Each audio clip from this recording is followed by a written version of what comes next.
Nadi, Scott Sadler, Niriligang, Wiradjuri, Gibir. Hello, my name's Scott Sadler. I'm a proud Wiradjuri man and the Executive Branch Manager of the National Arboretum, Canberra. Today we stand on Ngunnawal country, on our ancestral domain, in footsteps millennia old.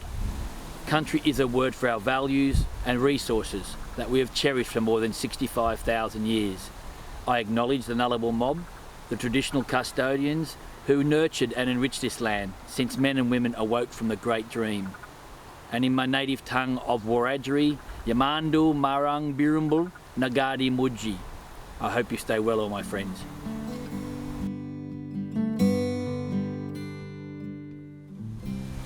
World AIDS Day is an opportunity for people worldwide to unite in the fight against HIV, to show support for people living with HIV, and to commemorate those who have died from AIDS-related illnesses. It is fitting that the theme this year in Australia is 40 years of HIV, where to next? To forge our future, we must remember our past. The AIDS pandemic affected so many people in so many ways, and it is important that we honour and cherish the individuals who lived, died, and lost loved ones. I was 10 years old when the HIV crisis officially began, and unlike many people, I didn't personally know anyone who was affected by the virus at that time. For me, this day is about those brave men and women I never knew, and for those elders still with us who suffered terrible illness, side effects, loss, and trauma. But these are the fighters who made such an enormous difference to the world. HIV/AIDS was a pandemic that governments refused to recognise, but the work done then informs the response to the COVID-19 pandemic today. The work done then built the foundations for many of the rights and much of the acceptance that the LGBTIQA+ community now enjoys. Without those we lost to the disease, without those who fought for our rights, without those who worked tirelessly to ensure investment and access to treatments, without those who survived, it's likely that I wouldn't be standing here today. The efforts of all those heroes mean that people like me living with HIV have incredibly effective treatments and will lead a healthy life.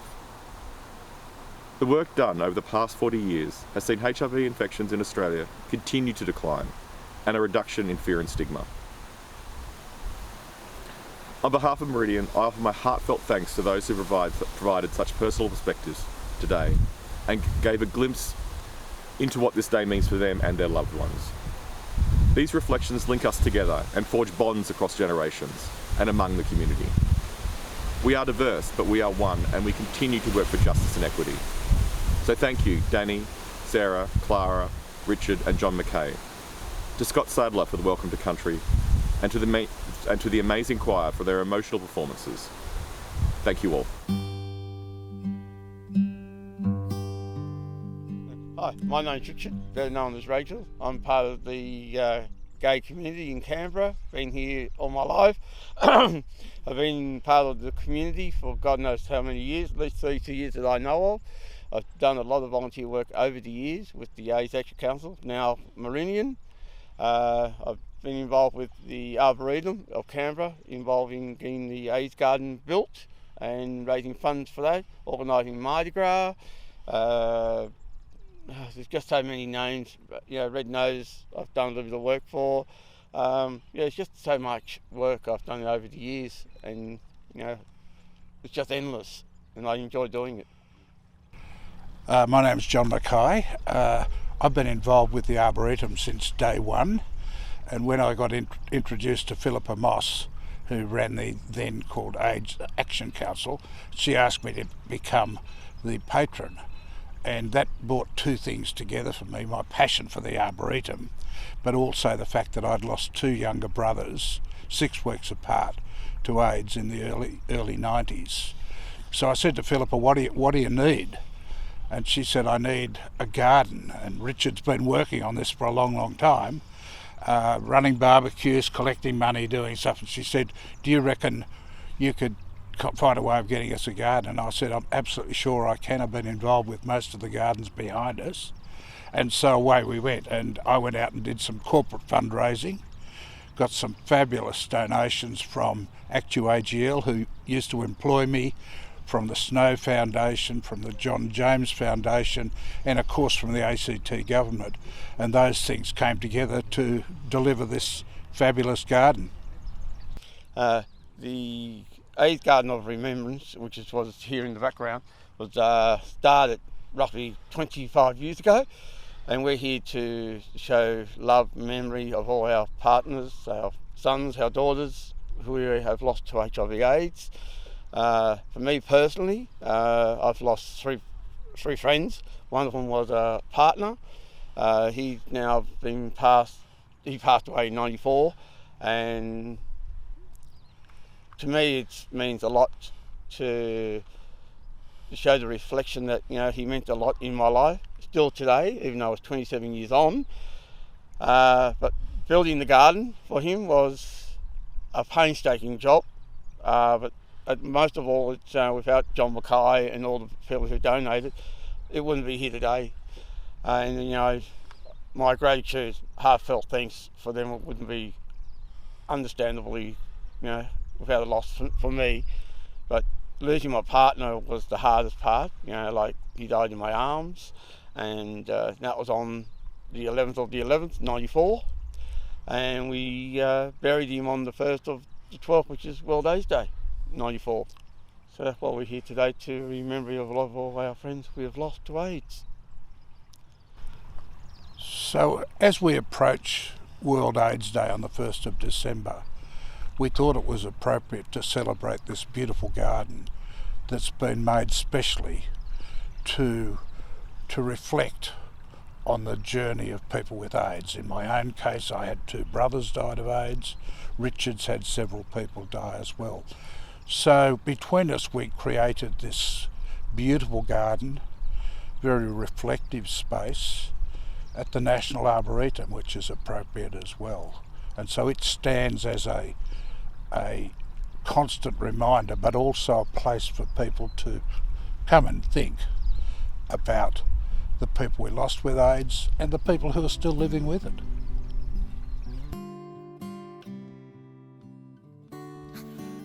Choir recorded The World on Our Shoulders last year during lockdown. While it is a song about the need to take action on climate change, for us it was also about the opportunity to stand strong as a community in song, just as we do every year for World AIDS Day, to remind people that the work still continues, and we need to remember those who have gone before us, and we need to continue to speak for those who will come after us.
Hi, I'm Danny Riding, long-time volunteer at the Meridian and also on the board of NAPWA, so the National Association of People with HIV Australia.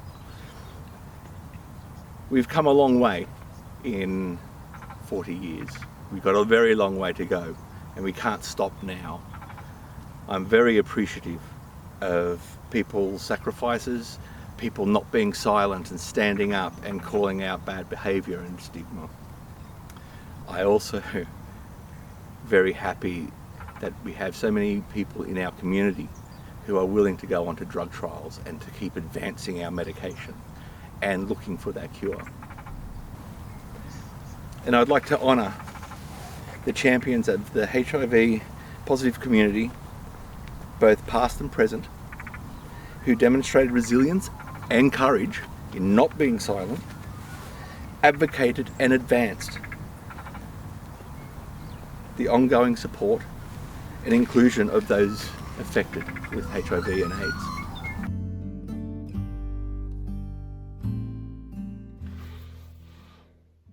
Rainbow was performed by Liana Esperanza at the 2019 Out and Loud Festival.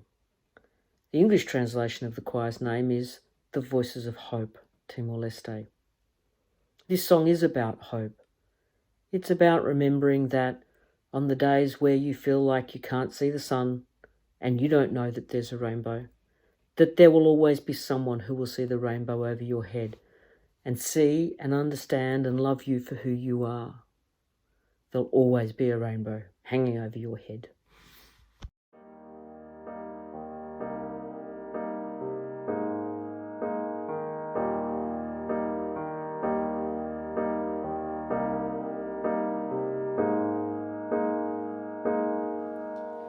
When it rains, it pours, but you didn't even notice. It ain't raining anymore. It's hard to breathe when all you know is the struggle of staying above the rising waterline. Though the sky is finally opened, the rain and wind start blowing, but you're stuck out in the same old storm again. You hold tight to your umbrella. Well, darling, I'm just trying to tell you that there's always been a rainbow hanging over your head. If you could see what I see, you'd be blinded by the colors, yellow, red, and orange and green, and at least a million others. So tie up the boat, take off your coat, and take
I'm talking to you today on World AIDS Day from the AIDS Garden Reflection.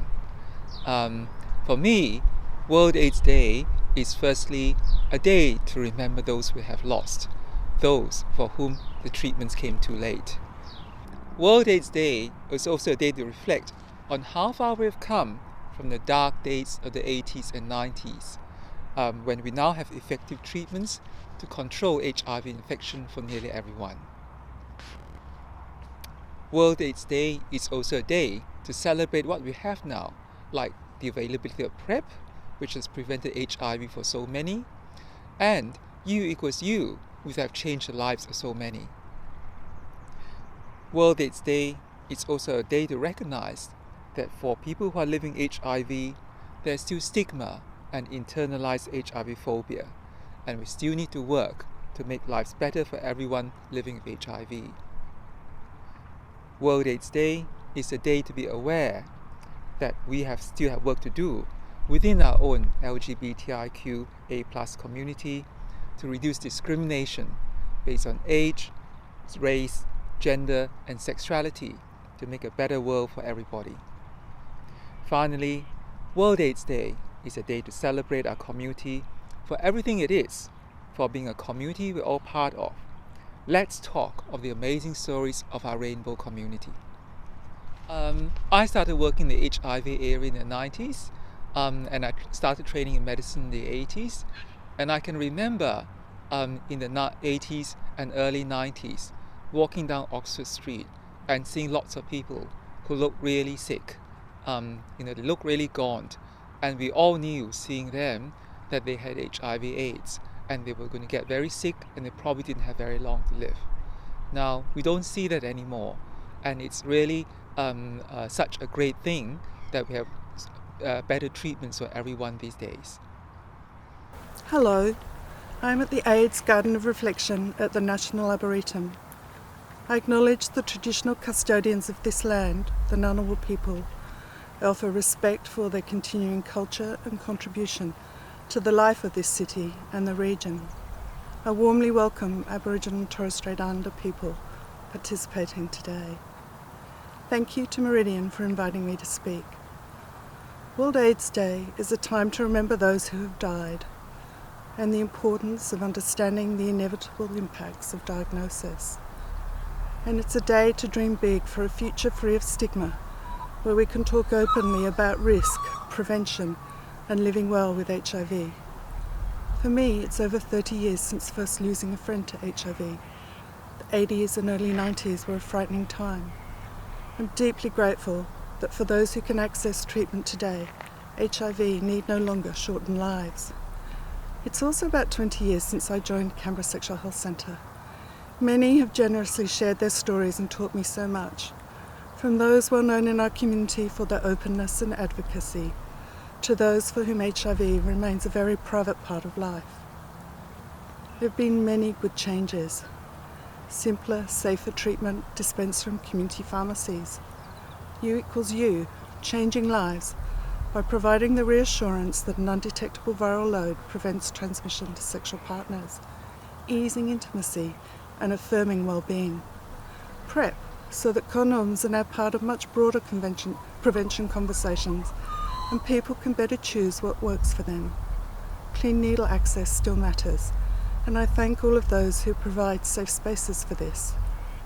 We have more options for testing with clinics at Meridian and self-testing and immediate treatment. Conception has become so much easier too, thanks to U=U, so that parenting dreams can come true without great expense or intrusion. And we're finally on the cusp of long-acting injectable treatments. As we continue to work for further change, we must ask again and again, what does this mean to those amongst us living with HIV? Whose needs are we meeting, and who is at risk of being left behind? Being left behind is about barriers that still include fear, stigma, discrimination, and disadvantage. Barriers that make it hard to disclose HIV, sex, or sexuality, forcing a self-censorship that impedes connection with community and care from clinicians.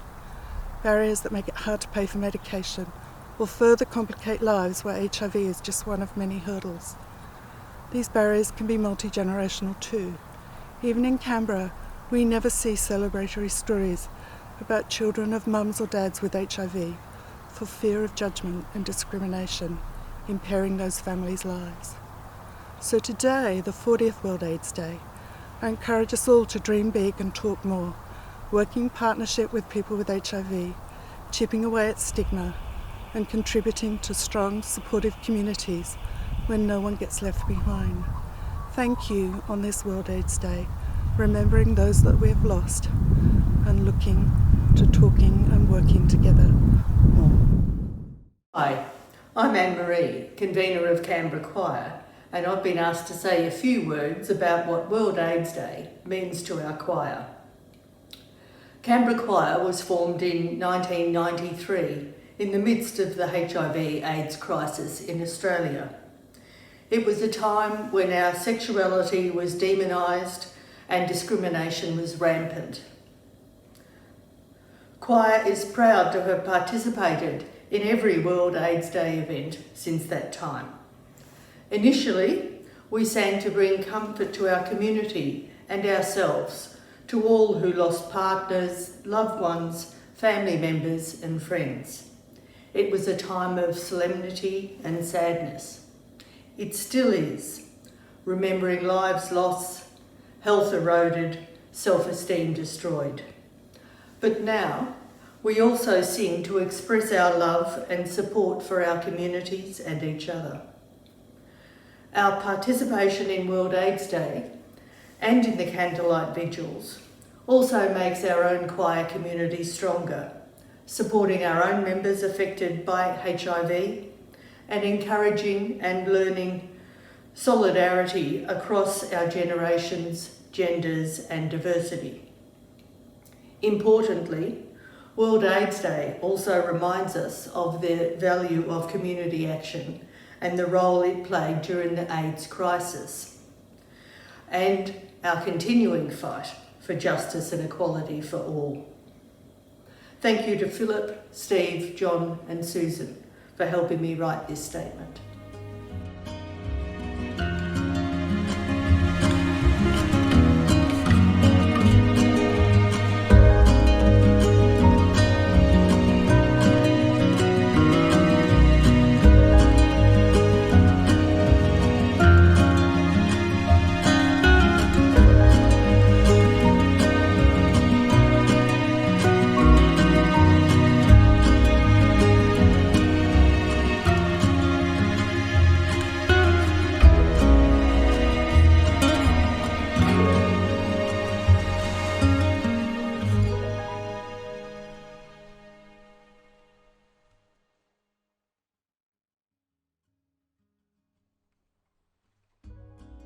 We've done well to achieve what we've achieved, though, John. Yeah, certainly Yeah. the architect has done a great job. Yeah, John Patrick. Yeah. John Patrick. Yeah. He's planted laurel all around the garden, and that will grow over time to kind of up high. So you won't you'll be able to come in here and have a very private space, and of course you can walk out and see all of Canberra if you want to, but you can use this as a contemplative space. Yeah, and also the kangaroo seat, did all the kangaroo fire, Yeah. say. You know, and they couldn't ask anything better. The red and it stands out for the red ribbon for World AIDS Day. Yeah. It's just amazing. They're all natives. Yes, yes. It's nicely done.